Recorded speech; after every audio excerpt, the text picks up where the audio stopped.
Les titres, nous sommes lundi 25 novembre. Mesdames, Messieurs, bonsoir et bienvenue dans cette session d'information.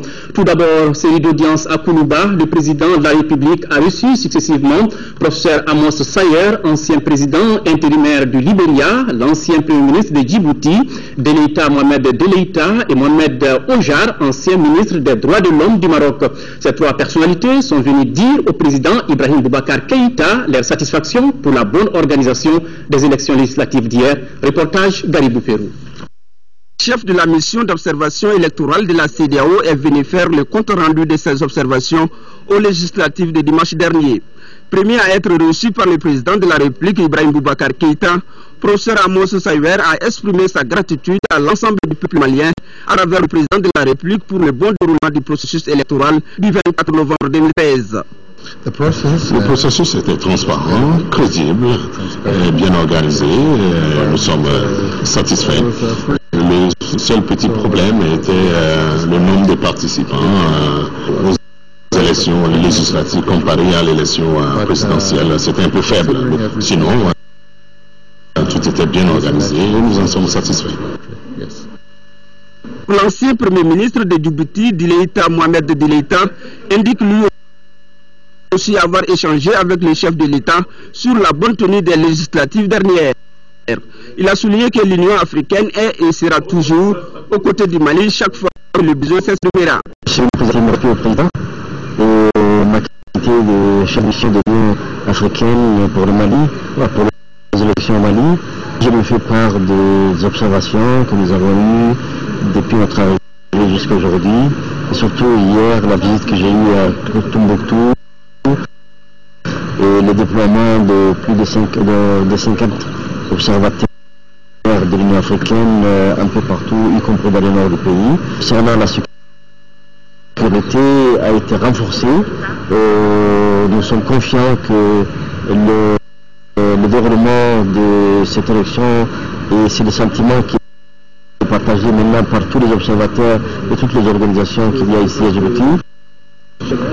Dernière personnalité à être reçue par le chef de l'État, l'ancien ministre des droits de l'homme du Maroc, chef de la mission d'information et de constat de l'OIF, Mohamed Ouajar a quant à lui indiqué que son entretien avec le président de la République a porté sur la bonne organisation des élections.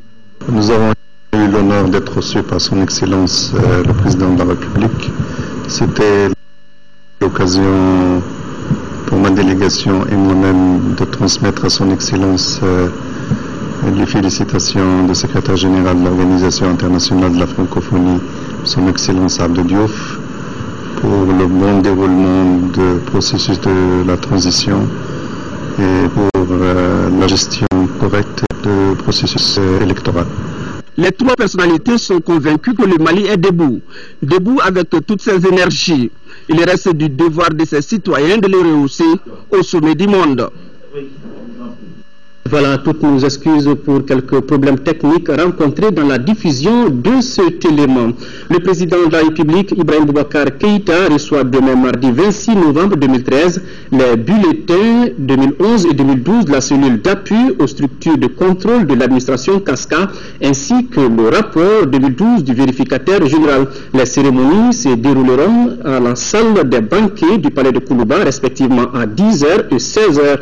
Les personnalités invitées sont payés d'être en place au moins 30 minutes avant le début des dites cérémonies. Les journalistes accrédités pourront couvrir les deux événements.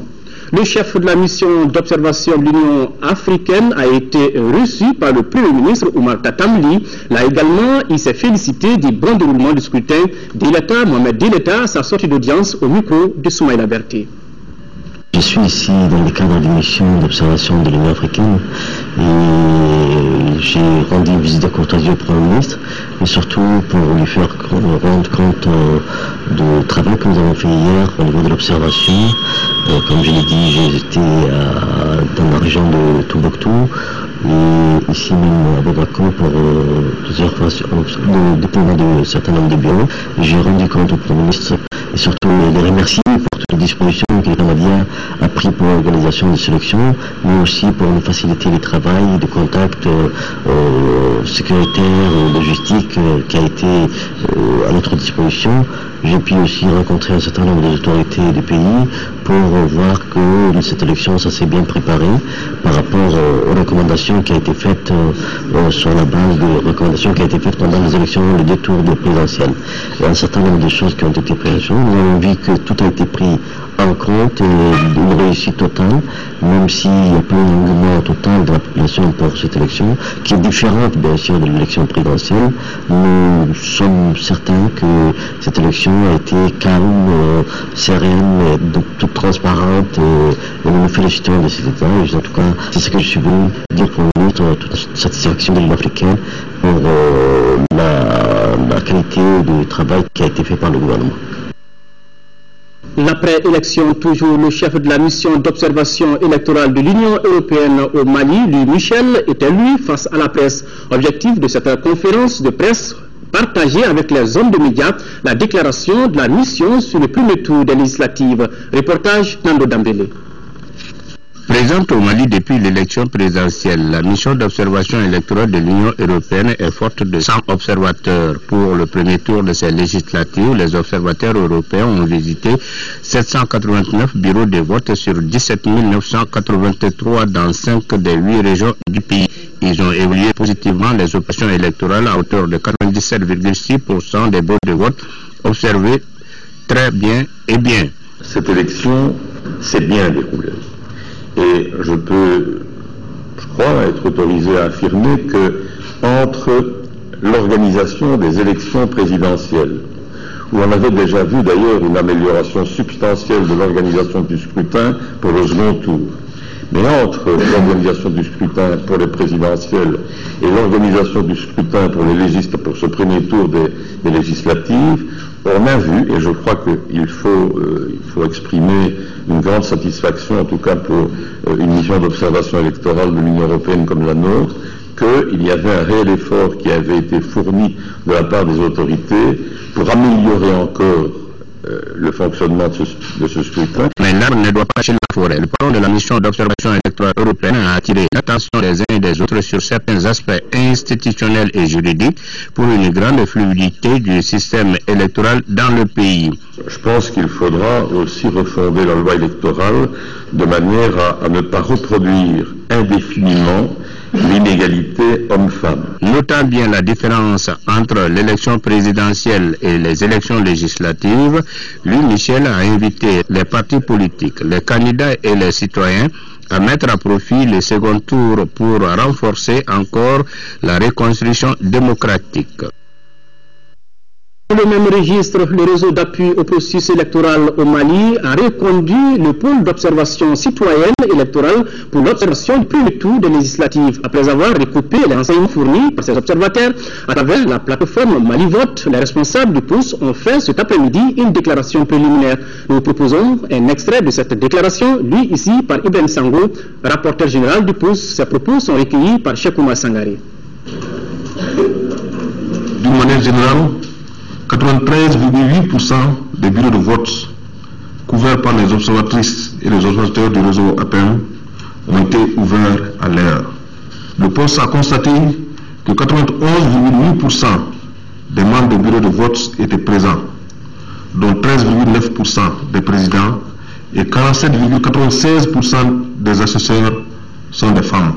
Il a en outre constaté que l'essentiel du matériel et des documents électoraux étaient en place, ce qui a permis le démarrage et le déroulement effectif des opérations de vote.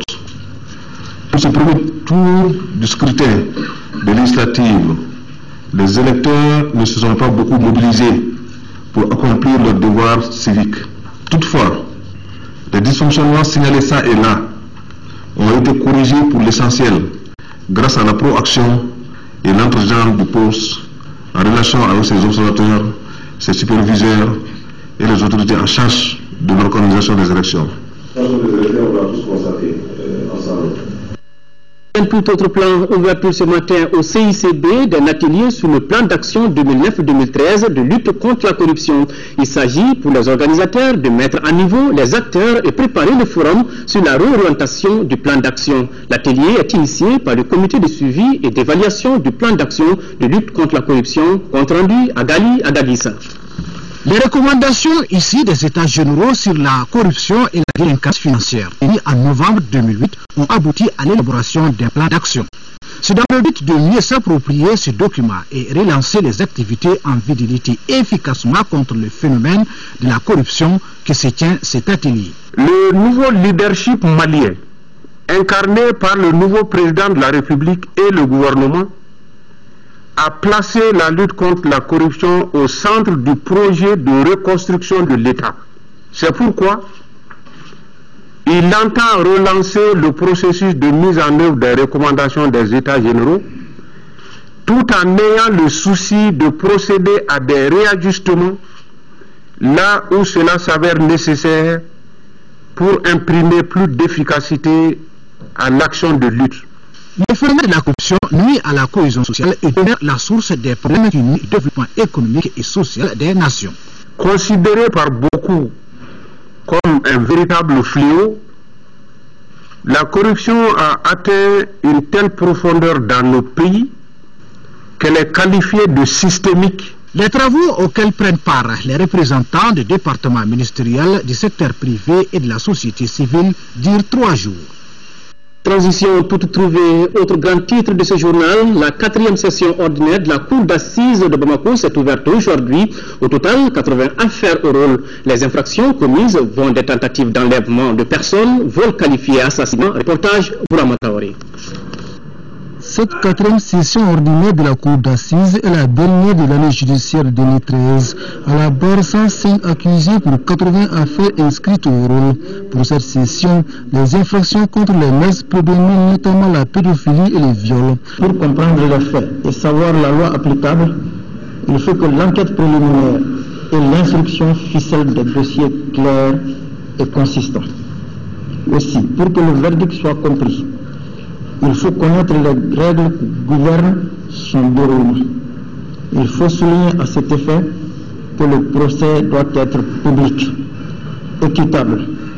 Il doit se dérouler devant des juges indépendants et impartiaux. Ce caractère de procès nécessite l'observance des principes dans la présomption d'innocence, la contradiction et l'assistance de l'accusé par un avocat. Les mots doivent être conformes aux actes. Pour leur part, les magistrats doivent eux aussi être irréprochables et être crédibles dans leur jugement. Comme à l'accoutumée, le procureur Daniel Tessoubé a levé le voile sur les principales préoccupations des Maliens. Une nation s'offre un avenir par la formation. Rien ne devrait être négligé. Le sacrifice n'est trop grand pour faire de notre école le foyer d'excellence où nous avons tous été à un moment donné. Partageant ce point de vue du procureur général près la Cour d'appel de Bamako, les bâtonniers de l'ordre des avocats du Mali plaident pour des réformes de la Cour d'assises. Pour mettre ici à l'État, il faut non seulement revoir les règles, mais aussi créer une aide juridictionnelle. Auparavant, une dizaine d'assesseurs avaient prêté serment. Ces juges populaires, comme on les appelle ici, doivent assister la famille judiciaire dans la recherche de la vérité, toute la vérité sous les 80 affaires à juger. Des données de qualité pour soutenir le progrès africain, c'est le thème de la 23e journée africaine de la statistique. La célébration a été marquée par une série de communications et l'Assemblée générale de l'Association malienne de la statistique, compte rendu Moïse Traoré. Les statistiques sont utilisées pour suivre les évolutions vers les objectifs de développement. Le thème de la 23e journée africaine de la statistique est des données de qualité pour soutenir le progrès africain. La gestion de cette crise qui affecte toutes les dimensions et tous les compartiments de la vie sociale et économique de notre pays implique nécessairement la disponibilité de données statistiques pertinentes, de qualité, pour gérer l'incidence de ce véritable séisme. La médiocre qualité des données statistiques, la faiblesse de la collecte et de l'utilisation de données locales spécifiques et fiables ne sont pas totalement étrangères au dialogue de sourds qui existe entre les pouvoirs publics, les populations locales et même parfois les PDF sur la distribution équitable des efforts de développement à travers le pays, en particulier entre les régions nord et sud. Au CICB, la journée est marquée par des débats autour de sujets tels la valorisation de l'apport des femmes dans le développement et le schéma directeur de la statistique, un instrument de développement du système statistique national. Outre un match de football remporté par des journalistes, les statisticiens bénéficient d'une formation en évaluation des données. Activité inscrite dans le cadre de cette journée africaine de la statistique, en principe célébrée le 18 novembre. Voilà les journalistes qui jouent et qui marquent. Lancement ce matin à Bamako, rapport 2012 du baromètre des médias africains. Le cas du Mali, c'est écrit, participe à l'évaluation de l'environnement médiatique et du contexte sociopolitique du Mali. Le document en question est une initiative de la Fondation Friedrich Ebert. Reportage Moussa Fani. Le baromètre des médias africains est une analyse permettant d'évaluer l'environnement médiatique d'un pays et de proposer des réformes dans le secteur. C'est dans cette dynamique que la Fondation Friedrich Ebert vient de publier son rapport 2012 sur le baromètre des médias africains, le cas du Mali.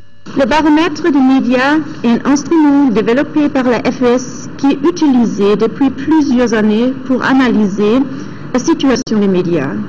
Il est réalisé actuellement dans 26 pays d'Afrique et nos bureaux d'Asie ont également commencé à l'expérimenter. Nous allons découvrir ce baromètre qui, en plus, fait de la critique de notre pratique, qui nous critique souvent, qui nous permet d'avancer. Donc franchement, c'est un grand moment pour nous, c'est un document extrêmement important pour nous. Il nous permet d'avancer. Le document de 69 pages présenté aux hommes des médias passe au peigne fin la situation du secteur des médias au Mali. Si l'on assiste à une floraison de journaux et de radios privées FM sur l'ensemble du territoire, les télévisions privées tardent à voir le jour alors que les programmes des chaînes étrangères sont accessibles. La relation du secteur se caractérise par la multiplication des acteurs et de l'éparpillement des pouvoirs. Au cours de ce lancement, la représentante de la Fondation Friedrich Ebert a remis un exemplaire du document au conseiller technique du ministère de la Communication, des Nouvelles Technologies et de l'Information. L'épouse du président de la République, Keïta Aminata Maïga, avait pris part à Niamey, au Niger, à la conférence sur la contrefaçon et la vente illicite des médicaments. En marge des travaux, elle a rencontré la communauté malienne vivant sur place. Le compte-rendu de nos envoyés spéciaux, Ndé Sissoko et Brema Koulibaly. Pendant la crise qu'a connue notre pays, nombre de Maliens ont traversé la frontière pour se réfugier au Niger. À leur arrivée, ils étaient estimés à un peu plus de 50 000 selon le HCR et la plupart ont été accueillis dans différents camps de réfugiés. Cependant, ce chiffre doit aujourd'hui être revu à la baisse puisque nombreux sont ceux qui sont déjà rentrés au pays. Profitant de sa première sortie africaine en terre nigérienne, la première dame, Keïta Aminata Maïga, a souhaité rencontrer les Maliens vivant au Niger et les réfugiés, en particulier les femmes, pour leur apporter son soutien. Dès mon arrivée, je lui ai demandé de voir s'il était possible de vous voir. Même pas pour discourir, mais pour simplement vous voir, vous saluer. Vous remercier pour tout ce que vous avez fait. Vous êtes au Niger, mais vous êtes aussi chez vous. La rencontre qui a eu lieu à l'ambassade du Mali a été l'occasion pour discuter de façon franche et cordiale. Les réfugiés ont fait part de leurs préoccupations qui ont pour nom le manque d'éducation des enfants, le manque d'hygiène ou encore d'activités génératrices de revenus. À cela, on peut ajouter la crainte du retour avec la paix qu'ils estiment encore fragile, entre autres. Leurs préoccupations n'ont pas laissé l'épouse du président de la République indifférente. Je suis une citoyenne, je suis une femme. Et à ce titre, je vais me battre pour que, en tout cas, tout ce que vous avez dit là, que ça soit rapporté fidèlement. Que chacun, chez lui, peut faire aussi la paix, peut négocier la paix, peut réconcilier la paix des cœurs.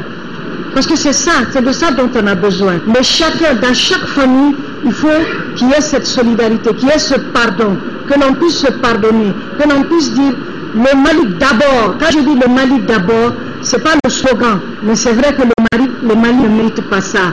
Donc il faut que nous, on se donne la main. Et je crois que les femmes, la base de la société, la base de tout développement, comme je l'ai dit, ce sont les femmes. Sinon, j'ai enregistré toutes vos doléances et c'est sûr que les femmes ont un pouvoir. Les femmes ont un pouvoir, c'est une réalité. Rassurés de l'accompagnement de la première dame Keïta Aminata Maïga, les Maliens vivant au Niger et les réfugiés se sont engagés à leur tour à tout mettre en œuvre pour apporter leur touche à la reconstruction nationale et à la réconciliation des cœurs. La crise du Nord a entraîné un déplacement massif de la population du Nord de notre pays vers les régions du Sud. À Ségou, par exemple, ils sont plus de 36 000 personnes déplacées. Malgré les opérations de retour gratuits en cours, quelques-uns ont trouvé leur compte à Ségou. Gros plan sur l'insertion des déplacés de la région avec Kandesila. Le vieux Garba était bouché à Kidal. Originaire de Tombouctou, il s'est retrouvé suite à la crise du Nord à Ségou. Aujourd'hui, la rôtisserie qu'il exploite à Médine est l'une des plus prisées de la ville. La touche particulière est que Garba a importé du Nord la technique du lotrou qui consiste à empaqueter la viande hachée. Il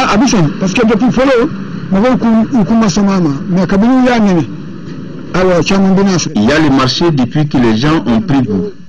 Ils viennent de plus en plus pour acheter. Celui qui vient pour 500 francs, s'il goûte, il paye pour 1000 francs ou 1500 francs. En ce qui concerne la cohabitation, je n'ai eu aucun problème. Il n'y a que l'entente et la cordialité entre nous. Quelqu'un a même placé un poste de lumière ici pour moi et mes visiteurs. Si Garba a bien réussi son intégration dans le tissu socio-économique de Ségou, il n'en demeure pas moins pour Mme Aïdra Zaleatou Alassane, ressortissante de Gao, qui, en plus d'un restaurant qu'elle gère, fait de la coupe-couture à l'adresse des femmes déplacées. Je suis venue ici à cause des déplacés que j'ai trouvé des projets pour faire la couture. Elle nous forme par groupe de 10. Nous sommes actuellement en formation. Au départ, nous ne savons rien de la couture. C'est elle qui nous a appris à faire le métier. Actuellement, nous sommes à la phase de coupe. Comme Garba et Zaleatou, ils sont 36 045 personnes déplacées et répertoriées dans la région de Ségou. Dans certains cas, ce qui aurait pu être une situation d'urgence extrême, grâce à la solidarité malienne, l'hospitalité ségovienne et l'esprit de Djatilia a été tout simplement un voyage d'échange.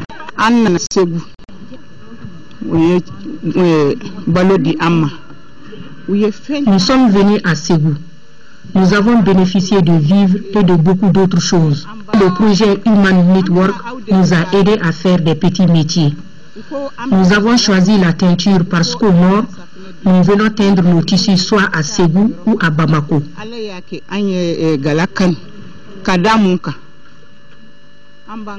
Le projet nous a aidés en nous dotant des matériels nécessaires, indigo, gants, cahiers et bics. Et une personne a été choisie pour notre formation. Et la spécificité de la région dans la gestion de la question des déplacés est qu'il n'y a pas eu de camps de déplacés, mais plutôt des familles d'accueil conformément à la tradition malienne. Les camps de déplacés au niveau de Ségou ne répondaient pas tellement, disons, à l'aspiration même, disons, socio-culturelle de notre région. Donc, avec les familles d'accueil, nous avons, disons, sensibilisé les uns et les autres au niveau de la ville. Les déplacés qu'on recevait aussi, il y avait une forte sensibilisation. La ville, depuis 12 ans maintenant, beaucoup de solidarité ont été mises en faveur de ces déplacés par l'État et ses partenaires. Je peux vous dire qu'au jour d'aujourd'hui, à peu près 98% des déplacés de Ségou ont reçu des dons. Les gens sont à l'aise, eux ils sont chez eux contents là. C'est pour ça qu'il y a quelques-uns même qui disent qu'ils préfèrent même rester. On peut dire que le lien séculaire qui unit les Maliens est au-delà des régions. Voilà, c'est tout ça, le Mali. Et cet élément a été initié à l'occasion de la clôture du mois de la solidarité prévu demain à Ségou. Les locaux de la Cour suprême ont abrité ce matin l'ouverture des travaux, des ateliers de renforcement des capacités des conseillers de la section des comptes. Ces rencontres doivent permettre d'approfondir les connaissances des conseillers sur le contrôle de conformité de la chaîne de la dépense publique, notamment le suivi des marchés publics et les délégations de services. Compte rendu, Youssouf Diaké.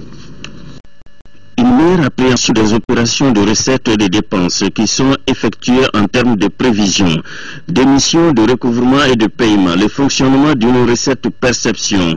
Voilà entre autres questions qui sont débattues par les conseillers de la section des comptes de la Cour suprême. L'objectif est connu. Le renforcement de capacités des conseillers en matière de vérification financière et de vérification de la comptabilité des matières conformément aux normes de l'INTOSAI. L'efficience et l'efficacité des contrôles non juridictionnels. La création d'un cadre d'échange d'expériences professionnelles entre les facilitateurs et les participants d'une part et entre tous les conseillers d'autre part. Plusieurs autres questions sont abordées par les participants, notamment la réédition des comptes. Les modules prévus sont au nombre de 4. Il y a la comptabilité matière, il y a la dépense publique, il y a la recette perception et le contrôle des collectivités et établissements publics. Ces ateliers font partie du chronogramme établi par la Cour suprême qui porte sur la gouvernance financière, la transparence et la visibilité de la gestion des finances publiques.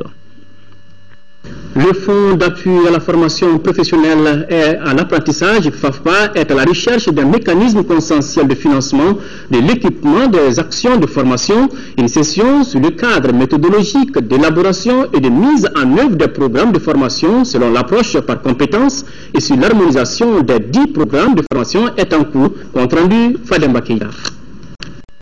Le développement de la formation professionnelle reste un impératif à la fois pour les structures, les organismes de formation et pour les entreprises. C'est dans cette optique que le FAFPA, le Fonds d'appui à la formation professionnelle et à l'apprentissage de ses antennes régionales, ont initié cette série de formations sur l'approche par compétences. Le premier thème va concerner l'APC, l'approche par compétences, que nous allons développer en vue d'outiller nos antennes au niveau régional et les cadres au niveau de la direction. Le deuxième thème va concerner un peu les critères par rapport au financement de l'équipement que le FAFPA a entamé depuis plus d'une dizaine d'années. Selon le ministre de l'Emploi et de la formation professionnelle, parrain de la formation, la maîtrise de l'approche par compétences permet d'adapter l'offre de formation à la demande du marché de l'emploi. Tout ce qui concerne les outils méthodologiques, tout ce qui concerne les formations thématiques sur l'embauche, sur l'aviculture, c'est le FAFPA qui développe ces modules-là et qui les met à la disposition des partenaires, qui les met à la disposition des bénéficiaires. Ces rencontres d'échange et de réflexion avec l'ensemble des acteurs et des partenaires stratégiques s'étendent du 25 au 29 novembre 2013. Les groupes de travail constitués doivent formuler des recommandations en rapport avec le contenu des programmes, ce qui devra leur permettre de répondre aux besoins de réalisation des objectifs pédagogiques. Le ministre du Logement a procédé au lancement des travaux de bitumage de la voie d'accès des 330 logements sociaux de Yirimadio 1 et 2. La cérémonie officielle de lancement a aussi enregistré la présence du ministre de l'Urbanisme et de la Politique de la Ville. Après avoir donné le premier coup de lame de ces travaux, le ministre du Logement s'est aussitôt rendu sur le chantier des 1552 logements sociaux, compte rendu Lamine Keïta. Le bitumage de la route reliant la route nationale 6 aux logements sociaux de la SEMA à Yirimadio va soulager les habitants de cette cité et les autres usagers de la voie. Le maire de la commune 6 et le porte-parole des bénéficiaires n'ont pas caché leur satisfaction. Nous nous réjouissons énormément de ce lancement qui augure la fin de nos calvaires depuis 2007. Route crevassée, caillouteuse, poussiéreuse, non éclairés, véritable gîte des braqueurs de route. Ces travaux de raccordement s'inscrivent dans le cadre de l'aménagement des logements sociaux de notre pays. La cité de Yirimadio existe depuis 100 ans. C'est la première fois que Yirimadio reçoit une route bitumée. Cette route va permettre de résoudre deux problèmes majeurs. Le premier problème, c'est l'état de la route. Vous l'avez visité certainement avant. Un état de dégradation est à peu près 100%. Ici ajoute un problème d'insécurité. La zone était devenue une zone de repère de banditisme, braquage de motos, vol dans les maisons environnantes. Et tout cela va prendre fin justement avec les travaux qui démarrés ce matin. Le coût global de l'opération est estimé à 2,144 milliards financés sur fonds de l'Office malien de l'habitat. Les travaux sont exécutés par l'entreprise malienne Abdoulaye Keita sous la supervision de la Société d'équipement du Mali SEMA. Après avoir donné le coup de lame des travaux de bitumage, le ministre du Logement s'est immédiatement rendu sur le site du chantier des 1552 logements pour une visite d'inspection. Là, les entreprises, par la voix de leur porte-parole, ont promis au ministre de terminer les travaux dans les délais contractuels. De quoi rassurer les visiteurs du jour. Le coût total est estimé à 19 milliards 503 millions de francs CFA. Les logements sont de type F3, F4 et F5. Des routes bien faites pour rouler avec prudence. Le projet d'appui aux communes urbaines du Mali vient d'offrir 35 motos à la direction de l'urbanisme. La valeur de ces engins s'élève à 20 millions de francs CFA. C'est ce que nous dit Abdul Karim Kaba. Amendrir le travail des agents de l'urbanisme en leur donnant des motos pour le contrôle des chantiers, tel est l'objectif de cette remise de motos. Ce geste est du projet d'appui aux communes urbaines du Mali, PACOM. Ces motos, au nombre de 35, ont coûté 20 millions. On s'est rendu compte sur tous les écoulements d'immeubles que l'urbanisme n'arrive pas à bien accomplir sa mission, notamment les brigades urbaines. Le ministre a demandé de favoriser la mobilité de l'urbanisme. Nous avons sollicité le concours de la coopération suisse afin qu'on puisse mettre à la disposition de l'urbanisme des engins permettant de faciliter la mobilité des brigades urbaines. Le premier responsable du département de l'urbanisme et de la politique de la ville n'a pas manqué de dire combien ces matériels sont importants pour les agents.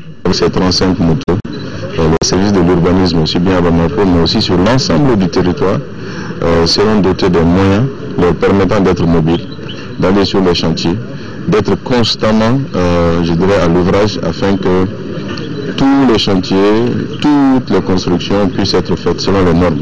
Avant d'affirmer la détermination du gouvernement à mettre les moyens nécessaires pour la bonne marche du travail, Moussa Mara a appelé les uns et les autres à plus d'engagement. Et pour nos régions, autre accompagnement des générateurs, un véhicule pick-up et 180 tonnes de riz pour un coût de près de 600 millions de francs CFA. Ce don du gouvernement du Japon à travers le PNUD pour la population de Gundam en 6e région. La cérémonie s'est déroulée en présence du représentant spécial adjoint de la MINUSMA et celui du PNUD dans notre pays. Reportage Yéya Tandina. C'est un agenda bien rempli pour le représentant spécial adjoint de la MINUSMA qui vient de sillonner 2 cercles de la région de Tombouctou. Niafinké, première étape de la visite. Les infrastructures étatiques sont visitées. La mission est touchée par les dommages causés au symbole du pays par les groupes armés.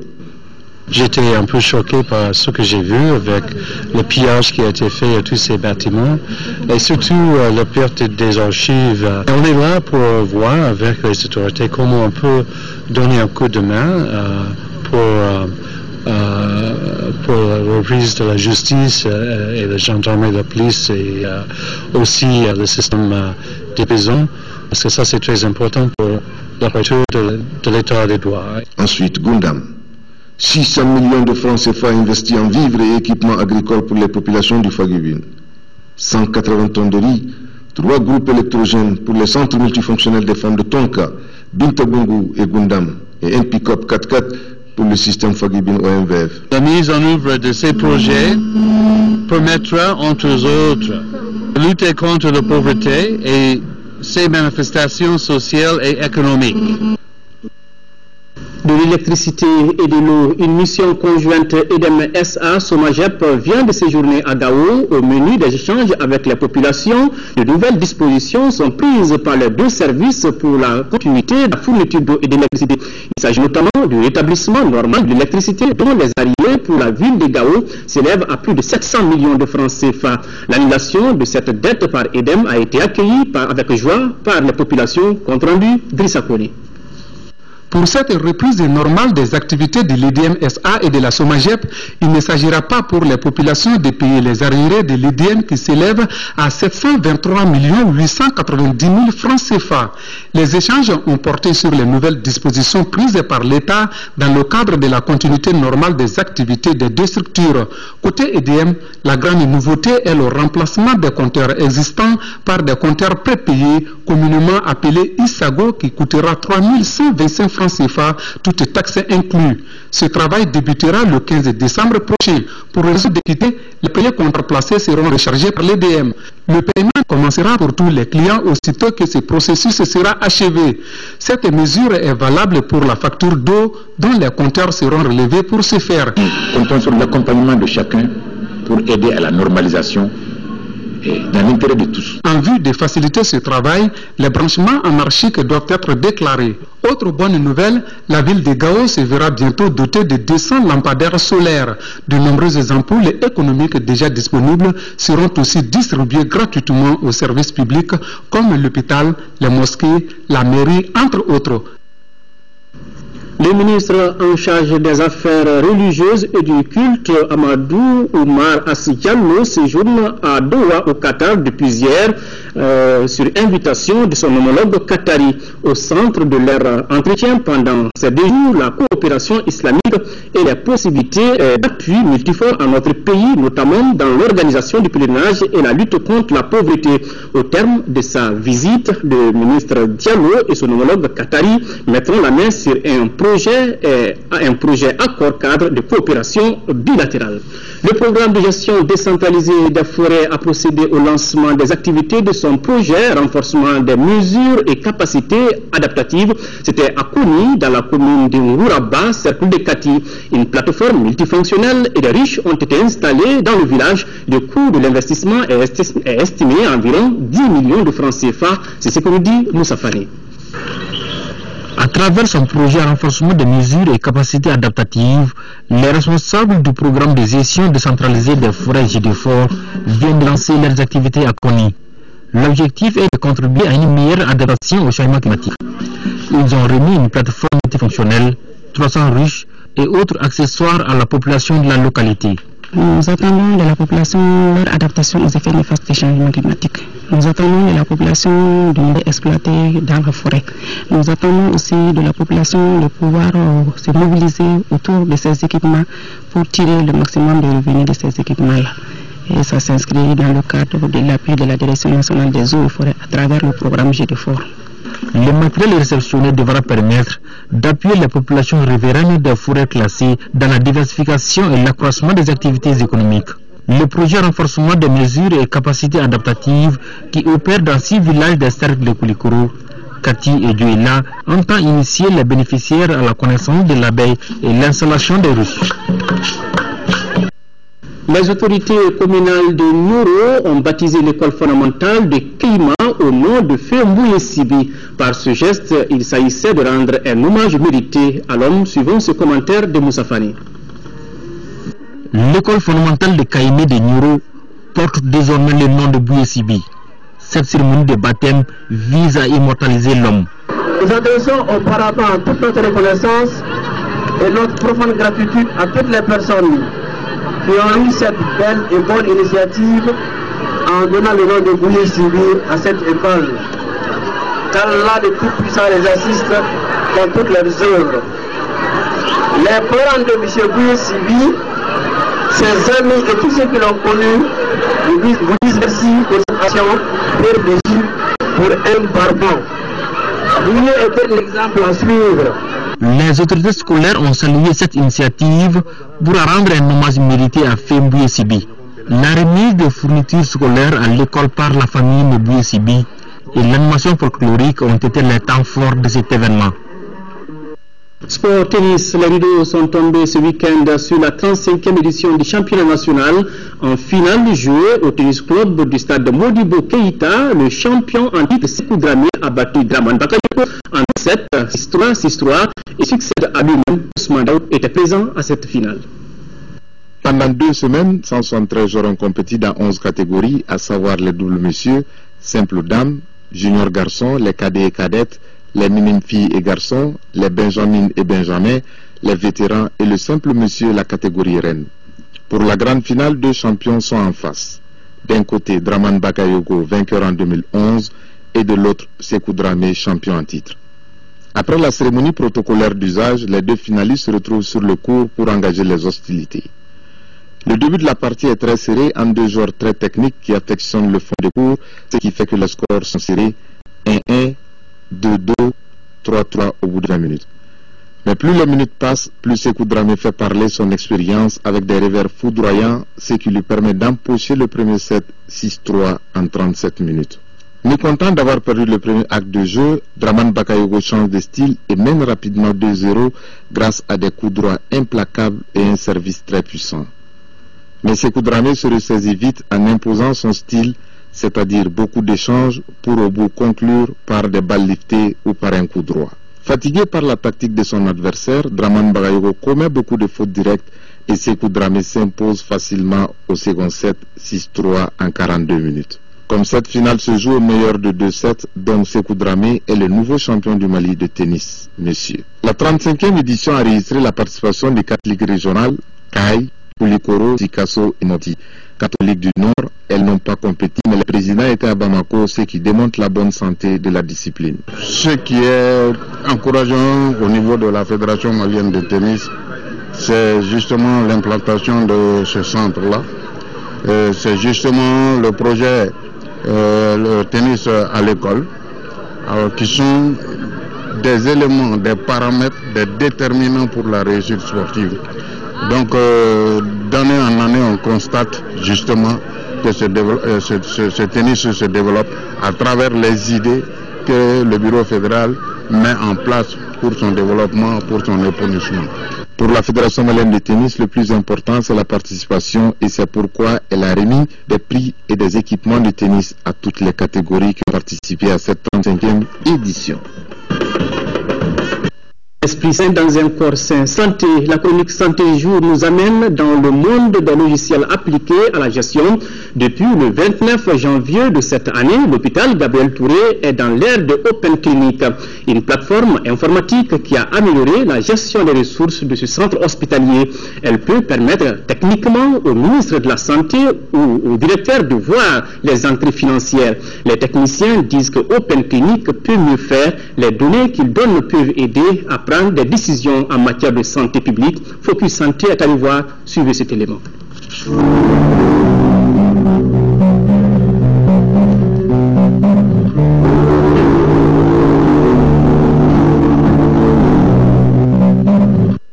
Le mois de janvier 2013 aura été marqué à l'hôpital Gabriel Touré par de très longues files d'attente pour guichet, souvent au-delà de midi.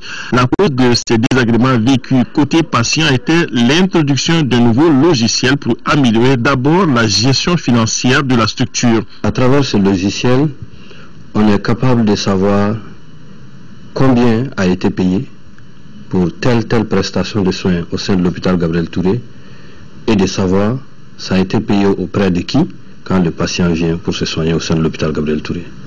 Donc en somme, c'est nous permettre, dans le cadre de la moralisation des finances publiques, de voir effectivement que ce qui est payé est perçu, retourne dans la caisse de l'hôpital et que c'est perçu de la bonne manière. La trouvaille s'appelle Open Clinic, fruit de la collaboration entre l'hôpital et l'Antime, l'Agence nationale de télésanté et d'informatique médicale. Pour le directeur technique de l'Antime, la gestion financière n'est qu'une petite partie du logiciel Open Clinic. Un patient qui rentre, il est clair qu'il va payer et tout, mais ce n'est pas le plus important. Il doit être pris en charge. Et ce patient, à chaque fois qu'il passe dans un hôpital, n'est-ce pas, il reçoit un certain nombre de traitements, et ces traitements-là doivent rester. Il doit avoir un dossier patient, et ce dossier patient devra permettre à l'avenir de savoir tout le détail sur ce patient-là, son histoire en termes médicaux, les allergies, etc. Et l'occupation, par exemple, des lits, quand un patient et qu'on veut, par exemple, l'hospitaliser dans une chambre. Si jamais on n'a pas un système qui permet de dire telle chambre est libre, telle chambre sera libre dans tel jour, etc., ça c'est un peu plus compliqué. Et le patient qui arrive dans l'hôpital, généralement, va faire une batterie de tests, d'analyse. Et tout ce qui se passe sur le patient doit être disponible. Et le patient là doit être unique, parce que c'est une personne et cette personne elle est unique. Entre janvier et septembre 2013, Open Clinic a permis à Gabriel Touré d'obtenir certains bons résultats, surtout au niveau de l'entrée des ressources financières. Le logiciel faisant partie de tout un ensemble de mesures qui ont été mises en place au niveau de l'hôpital Gabriel Touré pour sécuriser les ressources, du mois de janvier à ce mois de septembre, on a constaté une augmentation importante du niveau des recettes. il y a même eu un pic au mois de mars 2013 où nous avions une augmentation des recettes par rapport à 2012 de 138%. Et donc ce mois de septembre, il y a eu une grande augmentation du niveau des recettes par rapport à ce qui a été effectué en 2010, 2011 et 2012 au sein de cet établissement. Et nous avions constaté aussi une amélioration de la qualité des services. Il y a toujours des gens qui viennent solliciter des services, mais on a observé une certaine célérité dans le traitement des demandes au niveau du bureau des entrées, mais aussi au niveau de l'intérieur de l'hôpital par rapport à l'accès aux soins sur la base des prestations payées. Ce logiciel sécurisé à plusieurs niveaux a déjà été introduit au niveau des centres de santé de référence des communes 2, 3 et 4 du district. Grâce à sa plateforme, il permet d'accéder à certaines informations sur l'évolution de la structure de santé, ce qui nous conduit au rôle qu'il peut jouer dans la gestion des problèmes de santé en général dans le pays. Pour un ensemble de patients donnés, il faut que le système dise par exemple qu'au niveau de l'hôpital, voilà les maladies que nous traitons le plus souvent. Ça permet de prendre rapidement des décisions. Et vraiment, le système d'information, c'est tout ce qui se passe au niveau de l'hôpital. Et c'est en ça que Open Clinic est vraiment intéressant. Maintenant, l'autre élément que je voudrais quand même ajouter, c'est le fait que la plateforme là, elle est interopérable avec toutes les normes internationales aujourd'hui, ce qui fait qu'elle va pouvoir communiquer avec des systèmes beaucoup plus complexes, tels que des équipements biomédicaux, les bras robotisés, les scanners et autres. Donc tous ces systèmes peuvent communiquer justement avec ce dispositif lorsqu'on le déploie à 100%. Aujourd'hui, aucune des structures de santé n'exploite Open Clinic à 100% de ses capacités. Cela nécessite d'ailleurs une informatisation avancée avec la formation et l'équipement nécessaires à tous les niveaux.